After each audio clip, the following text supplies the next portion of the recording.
Hey, two crazy travelers, two crazy travelers, two crazy travelers in this crazy world.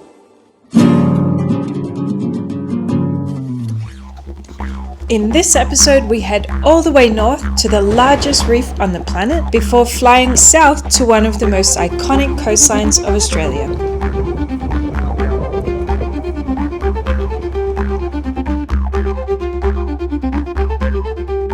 So we made it to the big mango. There's the big mango here in Bowen. There's a big pineapple, a big banana, and many others. If you happen to be really close to Bowen in the northeast part of Australia, you really need to come to the big mango. This is like not even like the big apple, not even close like the big pineapple. Is the big mango. Oof. If it's your first time visiting Australia and you're expecting sunshine and beautiful beaches every day, match this up to where you're heading. In the top half of Australia, from November to April, the summertime, it's wet season or even cyclone season, while the bottom half is the opposite, so it's having its dry bushfire season at the same time. Summer is still by far my favorite season to visit home, but definitely know what to expect. What do we do to swim in those amazing waters? What they do is that in some small areas, as where we're going now, some small areas are netted, which means that they build a net around the water, so in that sense they can swim. So the meaning of everything is that this little net is going around the ocean, and that's what's supposed to stop the crocodiles, stingers, the sharks, and all these humongous animals inside. The same as the weather, expectations about wildlife are good to consider. As an Aussie living in Denmark, the most common reason not to visit Australia that I hear is definitely fear of animals. But if you take a look at the numbers, animals cause an average of 34 deaths a year in Australia. But the top animals causing those deaths might surprise you. Number 1 is horses, number 2, cattle, and number 3, dogs. Number 4, you'll see kangaroos, but those are kangaroos in a car collision. So if you're thinking about visiting Australia but you're scared of the animals, I'd say go for it. Really, there are a lot of dangerous animals, yes, but the danger they pose to you is really limited.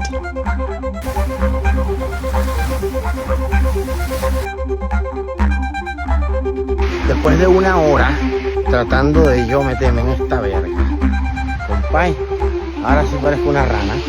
Esto es lo que tienes que usar para poderte meter en el agua, porque el agua está llena de mantarrayas, de agua mala y no sé qué otra cosa. Así que para el agua vamos.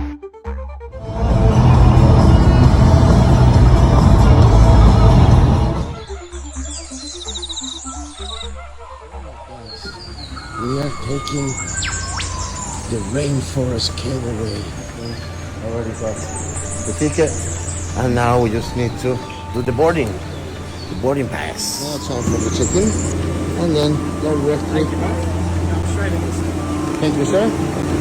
Today you will be sharing this, so it feels pretty cool to be up here looking out onto the rainforest. So, officially, we are in. Let's do this.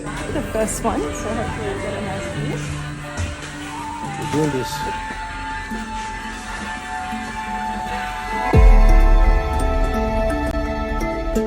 I really look forward to visit this area of Australia because of its deep roots in humanity, connection with ancestral knowledge, their flora, their fauna. It is green, it is nice, it is wild.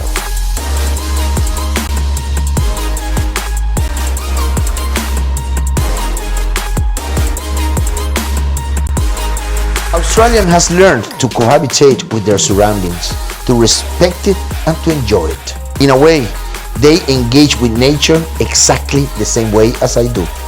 Thanks for making me feel a part of it, and here we come. The 12 Apostles has nothing to do with the Bible or their apostles. Actually, all the opposite. This area represents an ancient connection between the ocean and the Pachamama. For the Mar people, it means dream time, which is the land and sea are not just a scenery, also ancestors. And that's how I felt about this iconic touristic place in Australia.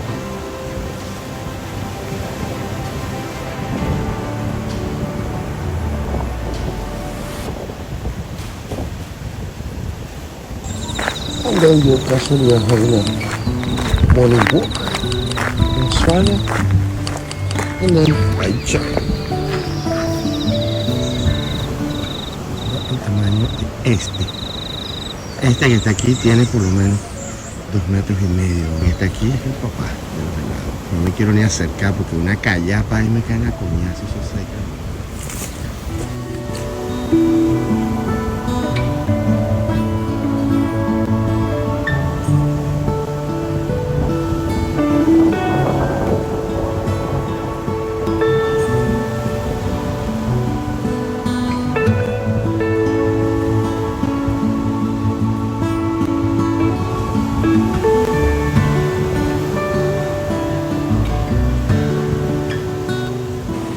Hola, Melbourne.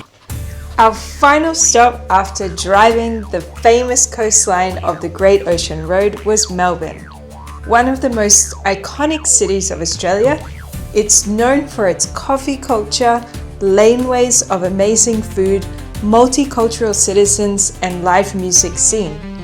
It's a stark contrast from the wild nature we've just come from in North Queensland, and you feel a lot more immediately the strong European influence. Cultural citizens and live music scene, it's the perfect way to end a trip in Australia.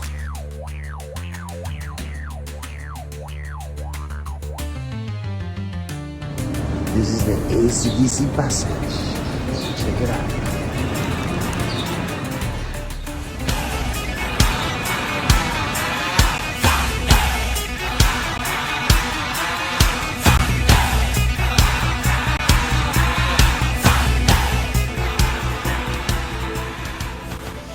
Australian has learned to cohabitate with their surroundings, to respect it and to enjoy it.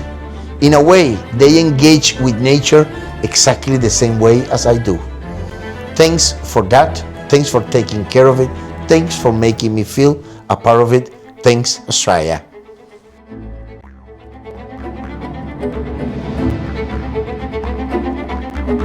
And one of our last visits of our trip is going to be The Queen's Victoria Market is divided in different